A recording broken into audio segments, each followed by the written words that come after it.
So what's going on, guys? It's your boy Nistro here, and we are back. I made a post about these new time rule changes.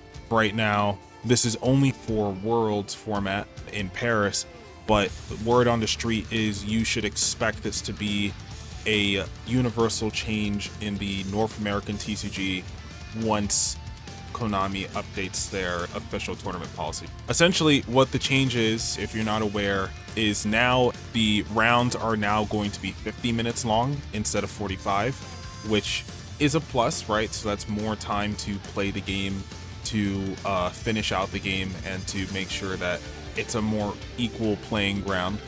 The issue is, if you're not done within 50 minutes, it is now a double loss, which means both you and your opponent lose the game if the game is not decided within 50 minutes. Now, that means that either you or your opponent has to lose 2 duels for this to be considered a match result. If a duelist wins 1 game, but you're still in game 2 and it doesn't matter who's up in life points, this is going to make receiving a draw basically impossible. I don't know how draws are going to work now with these kind of rules. Draws are going to be a lot more rare or nearly impossible unless you resolve something like self-destruct button.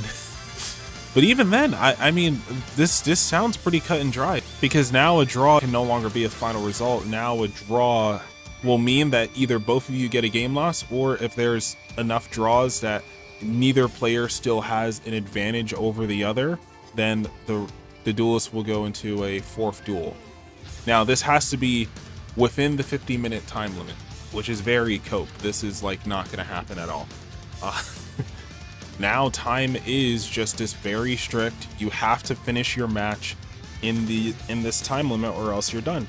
And there have been a lot of duels where, especially me playing with Goblin Biker going second, that's when my duels took the longest, because Goblin Bikers going second can be very awkward if you're playing into a good board with like a decent hand trap or 2. So those games may take longer, and it may be harder to determine a winner. But oftentimes I remember feeling like, man, if there was only a few more minutes in a round, like, man, if only time wasn't called, I could have went one more phase, attacked, had it. This also re-incentivizes people to play decks that burn themselves for life points, like Punk, Dynamorphia, Gold Pride. Even if you don't think some of those decks are viable, they weren't viable for a long time because of time rules. And now that time rules are changing, Dynamorphia can be a really good budget-friendly beginner deck that allows people to basically checkmate people with like Rexstrom and other counter traps. So it could still be a decent strategy for players like starting up the game going forward. And even something like Punk, like we saw Punk Fiendsmith do decent, and I think maybe more people might warm up to the deck. You may not need to pick up that many new cards to utilize a Punk Fiendsmith deck versus trying a new deck like Yummy or K9 or something. Now, that's assuming that Moon of the Closed Heaven stays around, but even then, Punk is very good at slapping 2 level 3s on the field, and if they can do that, then they can make the 10 tempo, and 10 tempo can go into Requiem. So assuming that it's only Moon that's going to get hit, Punk Fiendsmith could now be a viable option post ban list as well with these new rules. I think this is both a gift and a curse, because now that it's a double loss, it's now just a more petty thing, right? I've had people stall me out IRL, and I should have called a judge on them. I should have. It was my fault for not wanting to be an asshole. I get it. I should have called a judge on some of these people when they were slow playing or taking too long to read stuff, but sometimes they were beginners, so I kind of understood, like, hey, you know, this is what this card does. And then there are some times where they didn't even know how how to play the game properly. It was kind of frustrating then. It gets to a point where you can tell when someone's like abusing the rules, and that's when you should start calling judges. Like, judges are going to be called a lot more often now, is basically what I'm saying. And now that it's a double loss, it's now going to be a lot more rage baiting involved in judge calls, because now it's like, if you take a slightly too long to make a move, people are going to call a judge. Now, that being said, I posted this and replied to one on the comments. I think a single move in an open game state after everything has been clarified. So let's say you're staring down 6 interruptions on your opponent's field, you draw for turn, and now it's like, okay, main phase, open game state, what am I going to do? You should not take more than 10 to 20 seconds to make a move. And that's being generous, right? Like IRL, you shouldn't be taking that long to make a move. If you're playtesting with your friends, by all means, take as long as you need. But in a real life event, in a tiered event, regionals and higher, I'm gonna be like, hey bro, you gotta pick up that pace a little bit. We only got so much time. And 20 seconds is generous, right? Because what the opponent should be doing is they should be seeing you play all your cards, assuming that you have like an average meta deck and not something that's extremely rogue. You have an average meta deck. Your opponent should be planning how to beat your board, calculating if they even can beat the board while you are playing your turn. And then once it becomes their turn, they should already have an idea of what they're going to do. And the only thing they should really be thinking about is sequencing, in terms of like, how do I do this the best way possible without playing into anything that I know of or that could potentially be on board. That's what takes the 10 to 20 seconds. They should already know their lines. There's no reason why they should be at a regionals and not know their lines, you know? Locals, I kind of get it because people play fun decks at locals, but if you're gonna go to regionals, you gotta know your lines. You're gonna go to YCS, you gotta know your lines, all right? And even if you fuck up the line, you either scoop or you keep playing. Like, I get it, you know, you fucked up, that's great, for me at least, but you gotta keep playing. So you're gonna have to be more on your opponent's ass about like, hey man, can't be taking this long, you know? And it's going to be hard not to rule shark opponents, I think, if they're taking too long to like slow play. But I think if they're taking longer than like 20 seconds, that's when you should give your opponent a verbal warning. And I think if it's longer than like 30 seconds, that's when you should maybe start to be like, all right, bro, I gave you your time, you know, can you make a move? They still can't make a move. Maybe in that 30 to 45 range, that's maybe when you want to call a judge. And again, this is only for open game state. If there is like multiple things that like they can do and all this and that, but if it's like, okay, I'm in a chain link, you're in a chain link, and we have all these trigger effects that we need to figure out, like stuff like that, when you're really in the meat and potatoes of the game, that's fine. But when you're in open game state, it's like, all right, bro, can't be taking that long. Now, I feel like a lot of the discussion are based around these new time rules. People are kind of like self-reporting. Even this guy right here, he says, yeah, he will fuck up his own tiebreakers if it means that you don't win either. Brother, there are no more tiebreakers. Tiebreakers are a thing of the past now. And I think that's better too for like deck design and skill expression, because now you don't need to play those extra cards just for time. You don't need that Gaga Cowboy. Malice doesn't need to play that trap card. Well, they might still play it. They don't have to use that line specifically. They can play a better line, or they can play their deck better. I don't know. I don't play Malice, so you guys can correct me in the comment section. But yeah, like stuff like that, like Goblin Bikers, we used to have a side deck slot for either Battle Cruiser or for Summer Symbol, Arrow Shark.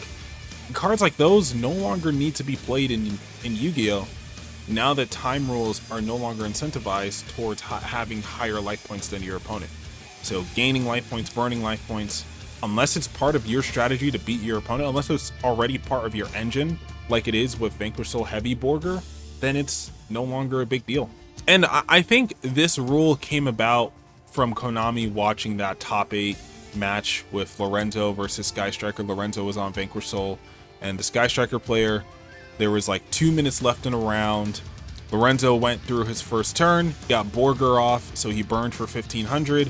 He got Snow Devil off, so he burned for another amount of damage, and then he got another Borger off during the opponent's turn, so that was like over 4,000 damage, and the Sky Striker player was just forced to scoop because A, they didn't open any hand traps, but B, because it was very likely that they could have played it out if they had like a few more minutes to play their turn.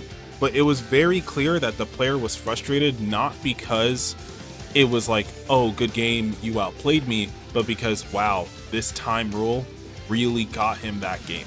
And he might not have gotten first place in Euros. Like, Lorenzo may not have gotten first place in Euros if it wasn't for winning in time against that Sky Striker player, because his hand was stacked. It's very possible that match could have ended up differently if there's a few more minutes left on board. So this rule can really only be implemented for Swiss, because this rule wouldn't make sense in a single elimination, like a top cut kind of thing. Because in top 64 or top 4, winning in time is not something that you want to happen. You see here that top 8 single elimination rounds do not have a time limit. So they're enforcing a stricter time limit on Swiss so that duelists in their top cut do not have to play at a faster, or do not have a time limit in terms of how long their games can take. When you're in top cut and you're in like a stream or something, judges are going to be all around you. So it's not like you can slow play. Sometimes, you know, misplays and stuff get through the cracks, but oftentimes they're caught either that turn or the turn after. And if there is a time limit, both players are responsible for playing at an acceptable place, right? So that's really cool. All right, so end of match procedures. This is for Swiss rounds. Okay, and again, this is the same rules that we've had here that we just saw at the regional level. Using that Sky Striker top 8 example again, if that duel would have continued on without time, then it's very possible the Sky Striker player could have made a comeback. But because of the very strict time rules that were at that event, that player couldn't come back. And I think Konami saw that and they just said, okay, Heavy Borger makes it way too easy for Vanquish Soul to win in time. And this is going to be one of our flagship meta decks. And we have one of 2 options. We kill Heavy Borger. And as a matter of fact, it's not just Heavy Borger, it's also Snow Devil. So either we kill Heavy Borger, right? You take those Heavy Borger and Snow Devil out the format, which is just unrealistic, because I guess Snow Devil I could see, but Heavy Borger I don't see a reason to get that to get rid of that card. It's just too low powered of a card by itself to be worth banning or even putting on the ban list just for time rules. That's kind of ridiculous, right? So instead, we just need to implement the OCG way. According to my comment section, it's like the OCG. This is the OCG way of doing time, and I'm okay with this. For Swiss, I think that's fine, and for Top Cut not having a time limit, I think is fine too, because you're gonna have judges around you again, and you're going to be spending a lot of time. And most Yu-Gi-Oh games in Modern are pretty quick. It's really only like Vanquish Soul Mirrors or decks that are like more stun oriented that may take longer, but it's pretty rare. I don't want to say pretty rare. It's relatively rare. Games take that long. Both players know what they're doing. Often, most games of modern Yu-Gi-Oh are won pretty quickly, just off of non-engine alone. And I think that's not going to change. Unless something drastic changes on the ban list, that's not going to change. Either first turn player makes a board that second turn player can't crack, or first turn player gets hand trapped and they can't keep playing. That's usually how, like, I want to say 70 to 80% of modern Yu-Gi-Oh matches go. And that's why learning how to play around hand traps is so important. These are the new rules for time in Yu-Gi-Oh! Let me know what you guys think in the comment section below. Also, don't forget, code Nistro, Nistro, for 5% off your card trader order, link in description. Get foreign cards at a discount. Saves you money and it supports the channel. So this has been your boy Nistro here. Hope you guys enjoyed. Let me know if you guys have any other comments or if I missed anything in the comment section below. I'll see you guys in the next one.